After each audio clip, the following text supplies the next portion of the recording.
Assalamualaikum warahmatullahi wabarakatuh.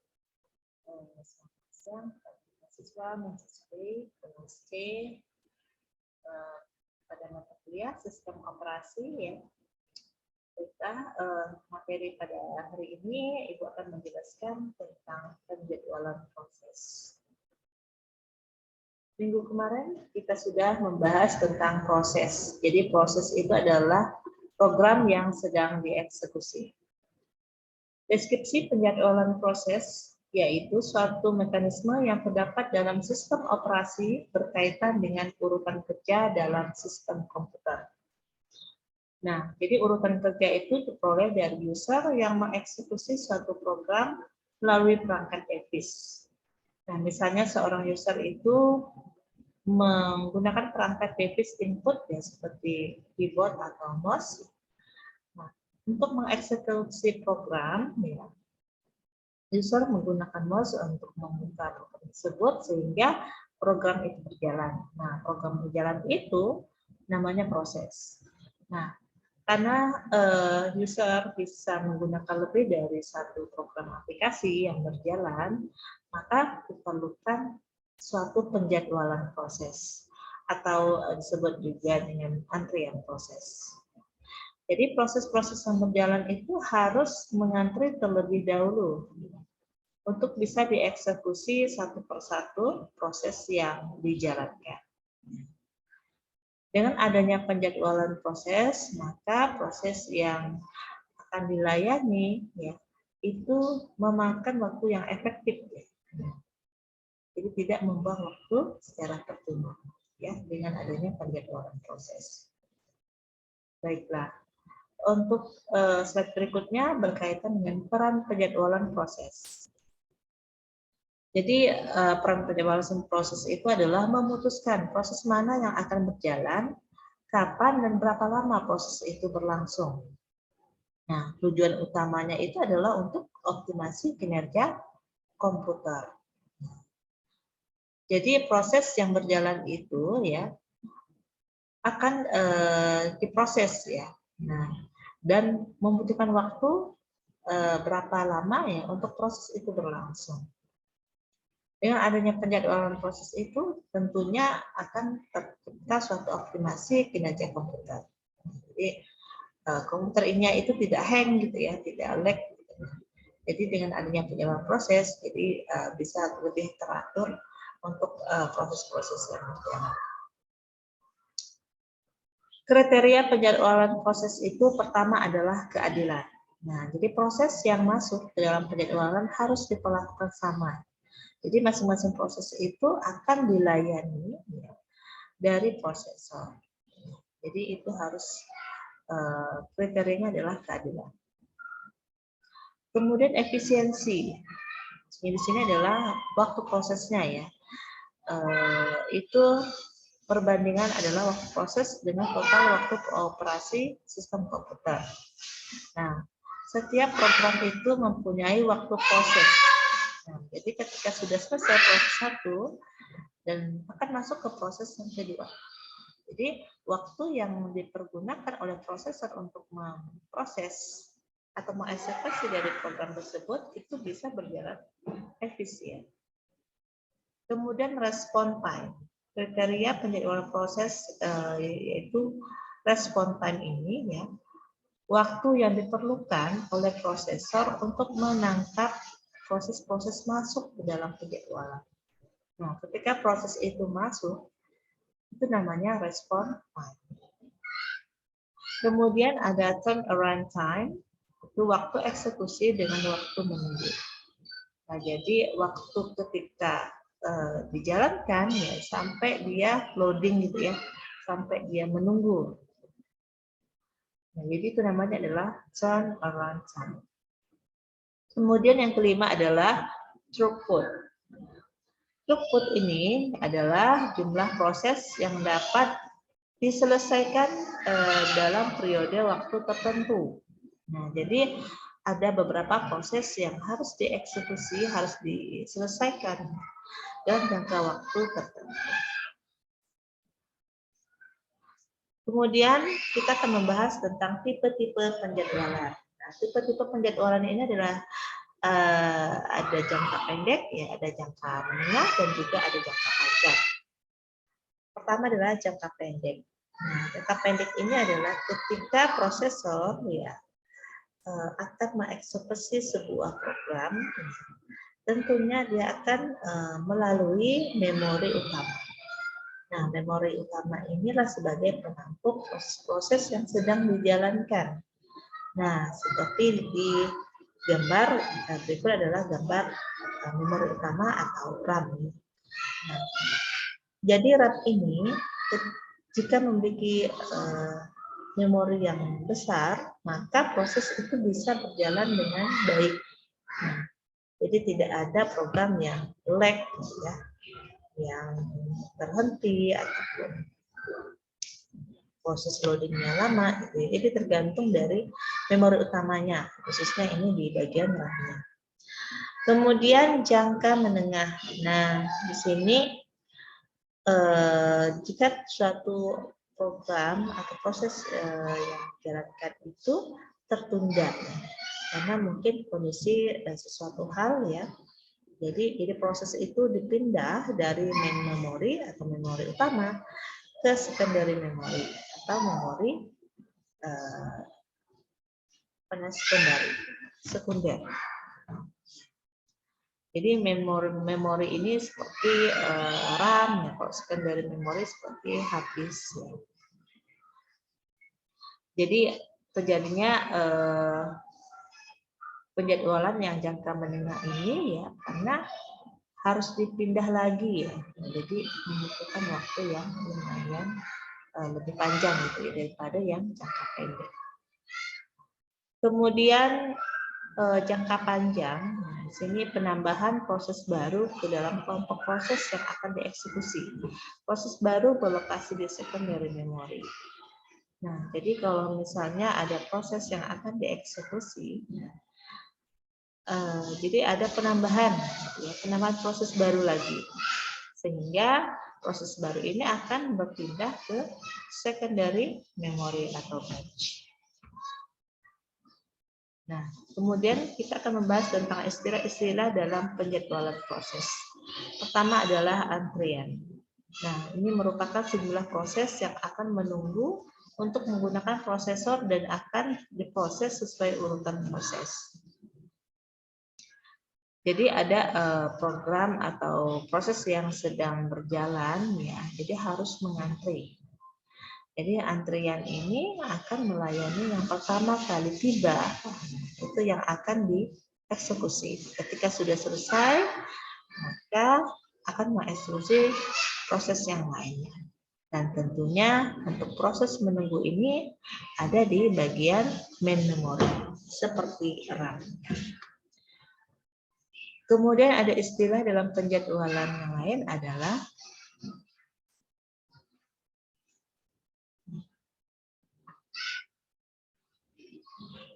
antrian ya. Nah, sekarang prioritas. Jadi prioritas itu adalah mendahului antrian proses. Nah, ketika ada beberapa proses yang sedang berjalan, misalnya proses A yang awalnya letaknya di belakang, itu bisa diutamakan, diprioritaskan menjadi urutan berikutnya, gitu ya. Nah, misalnya dari urutan pertama menjadi urutan ke-6, gitu ya. Nah, jadi si proses A ini harus menunggu terlebih dahulu ya untuk diselesaikan program yang sedang dieksekusi. Jadi itu ya. Jadi ada penjadwalannya yang namanya prioritas. Jadi prioritas itu dari yang pertamanya urutannya di belakang ya, dan akan menjadi prioritas menjadi urutan yang lebih ke depan. Kemudian selanjutnya adalah preemsi. Jadi preemsi ini sama seperti prioritas, proses yang sedang berjalan itu diberhentikan terlebih dahulu sehingga proses yang ditamakan itu langsung berada di depan.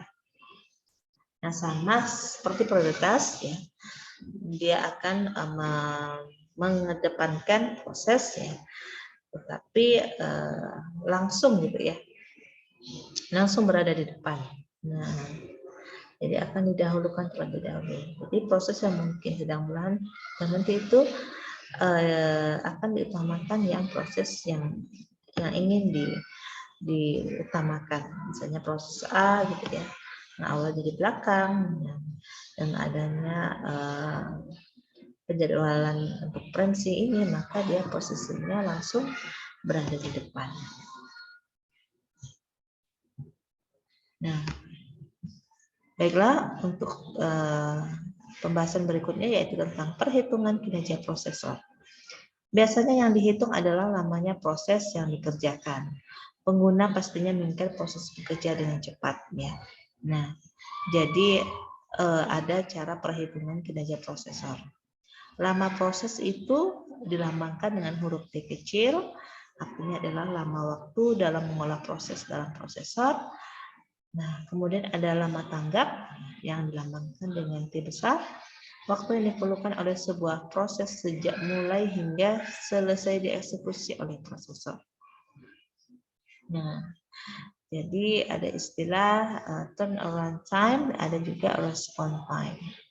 Nah, turnaround time itu jadi proses ketika dieksekusi sampai ketika proses itu di proses itu sedang berjalan. Nah, kalau response time ini adalah proses dari tibanya setelah dieksekusi itu, nah sehingga dia diproses. Kemudian rumus untuk penjadwalan. Nah, jadi ada rumusnya juga ya untuk penjadwalan. Jika terdapat n proses serentak serta setiap proses memiliki lama tanggap, maka rata-rata lama tanggap itu diwakili oleh TR. Nah, TR itu adalah rata-rata lama tanggap dengan menghitungnya adalah jumlah TI dibagi dengan N. Nah, jadi jumlah berapa proses ya yang dalam kondisi lama tanggapnya dibagi dengan jumlah proses.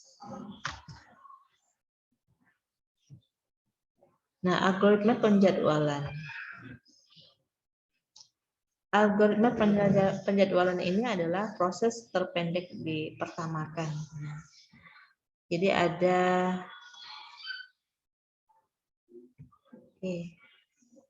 algoritma penjadwalan itu ada dua ya yang akan kita bahas pada hari ini.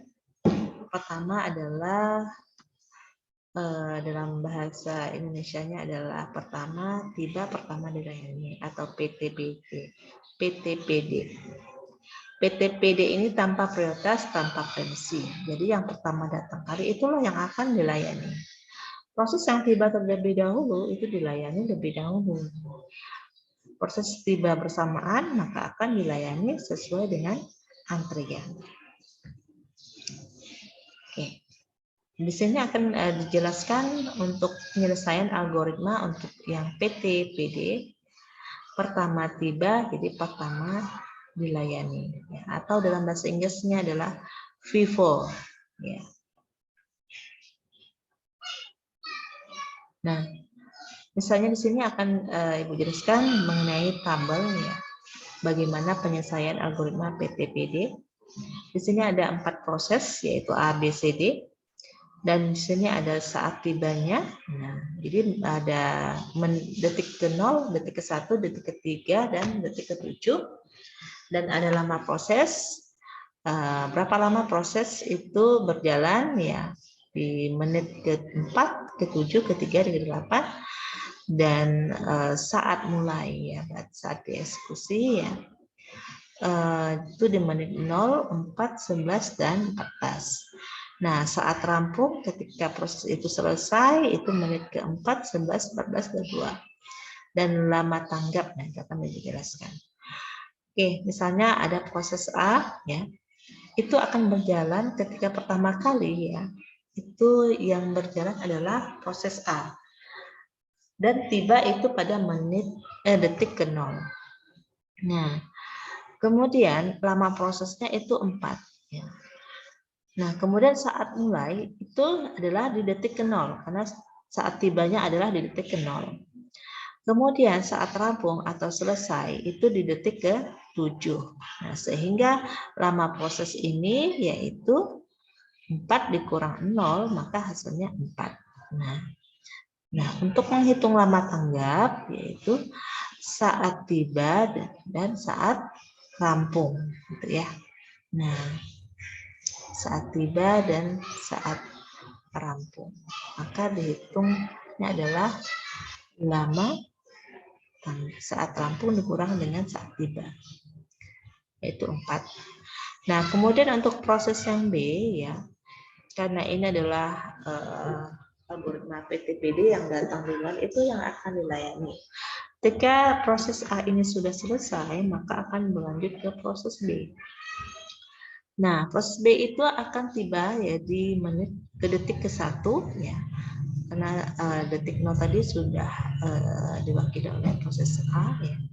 Jadi B ini datang atau saat tiba itu di detik ke-1. Kemudian prosesnya itu berjalan selama 7 detik ya. Nah, dia akan mulai menit ke detik ke-4 karena tadi proses lamanya untuk proses A itu adalah 4 ya. 4 tadi ya. Saat rampungnya itu adalah detik ke-4. Jadi dia akan mulai di detik ke-4. Nah, dan ia akan rampung itu menit ke detik ke-11. Karena tadi prosesnya itu selama 7 detik gitu ya. Jadi 4 ditambah 7 itu 11. Nah, kemudian lama tanggapnya adalah 10 gitu ya.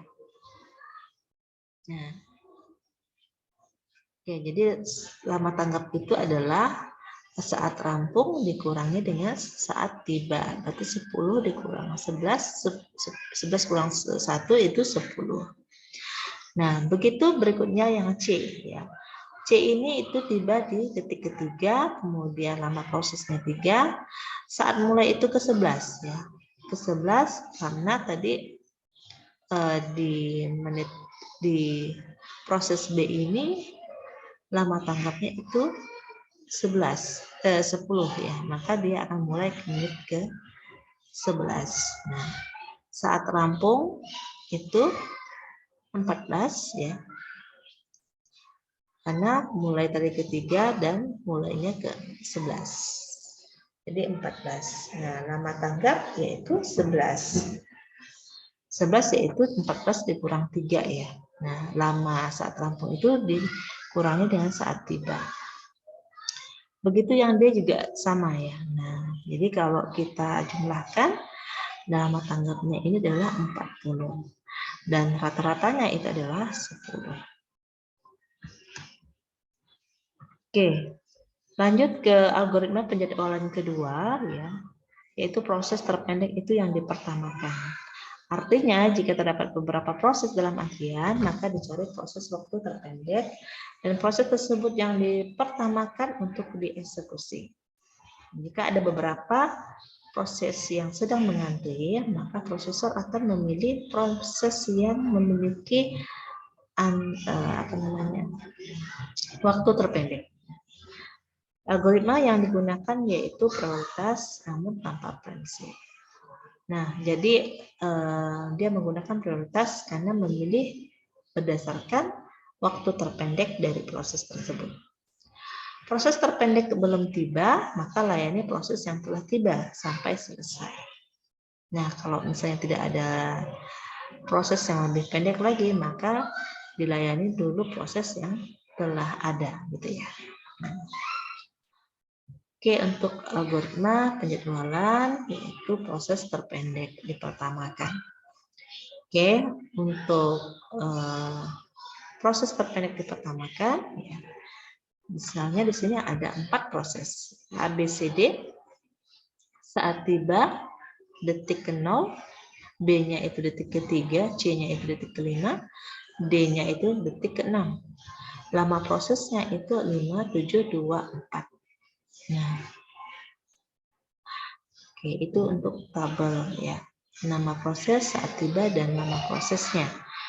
Kemudian untuk penjelasan dari algoritma penjadwalannya, nah berdasarkan tabel ya, ada 4 proses di sini dengan masing-masing memiliki waktu tibanya di 0 detik, 3 detik, 5 detik, 6 detik. Lama prosesnya ada yang 5, 7, 2, 4. Saat mulainya itu detik ke 0, ada yang 11, ada yang 5, ada yang 7. Saat rampung 5, 18, 7, 11. Nah, saat tanggap 5, 15, 25. Oke. Nah, misalnya yang si A ini, proses si A ini akan tiba itu di detik 0 dan memiliki lama prosesnya itu adalah 5 detik.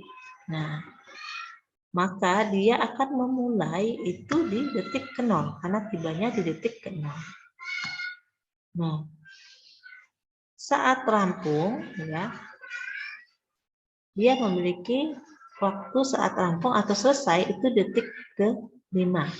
Nah, kemudian lama tanggapnya ini adalah 5. Ya, yaitu saat rampung dikurangi dengan saat tiba.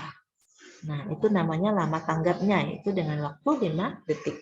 Nah, jadi proses A ini yang dijalankan karena ini yang datang terlebih dahulu, gitu ya. Nah, kemudian di proses B kita akan melihat ya. Nah, di proses B ini C dan D ini ya masing-masing memiliki lama proses 7, 2, dan 4. Maka yang akan dipilih terlebih dahulu adalah yang proses C ya. Nah, proses C ini akan dieksekusi terlebih dahulu. Nah, karena prosesnya itu diprioritaskan gitu ya. Karena kalau untuk penjadwalan ini yang terpendek ini yang akan diprioritaskan. Nah, maka proses C ini yang didahulukan gitu ya. Nah, karena ini lama prosesnya detik ke-5 saat rampungnya detik ke-5, maka proses C ini tibanya di detik ke-5. Nah, lama prosesnya 2 detik, kemudian dia akan mulai di detik ke-5 ya, dan akan rampung di detik ke-7 ya, dan akan memiliki masa lama tanggapnya adalah 2 ya, itu hasil dari saat rampung dikurangi dengan saat tiba, hasilnya 2. Nah, tadi urutannya setelah proses A yaitu proses C. Nah, kemudian masih ada 2 proses yaitu B dan D. Nah, B dan D ini memiliki lama proses, kalau B7, D-nya 4. Berarti yang didahulukan itu adalah proses D. Ya. Nah, karena memiliki lama proses 4. Nah, kemudian proses D ini akan tiba di detik ke-6. Nah, detik ke-6, kemudian lama prosesnya itu 4 detik, maka saat mulainya juga detik ke-7. Karena 6 habis 6 jadi ke-7. Nah, saat rampung dia memiliki detik ke-11. Ya, dan akan selesai lama tanggapnya itu di detik ke-5. Kemudian barulah B gitu ya. B ini memiliki saat tiba di detik ke-3 dan lama prosesnya 7. Nah, dia akan memulai itu di detik ke-11 ya, karena D itu selesai rampungnya di detik ke-11. Nah, dan rampungnya itu di detik ke-18 ya. Nah, karena dia memiliki lama proses 7 detik. Dan lama tanggapnya ini adalah detik ke-15.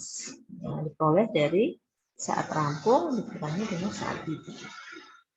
Oke, itu tentang algoritma penjadwalan untuk Proses dengan bentuk yang kedua adalah proses terpendek diutamakan.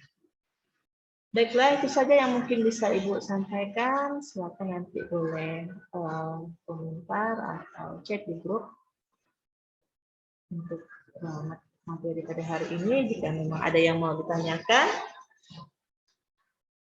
itu saja yang bisa Ibu sampaikan. Mohon maaf jika ada kekurangan yang penyampaian materi ini.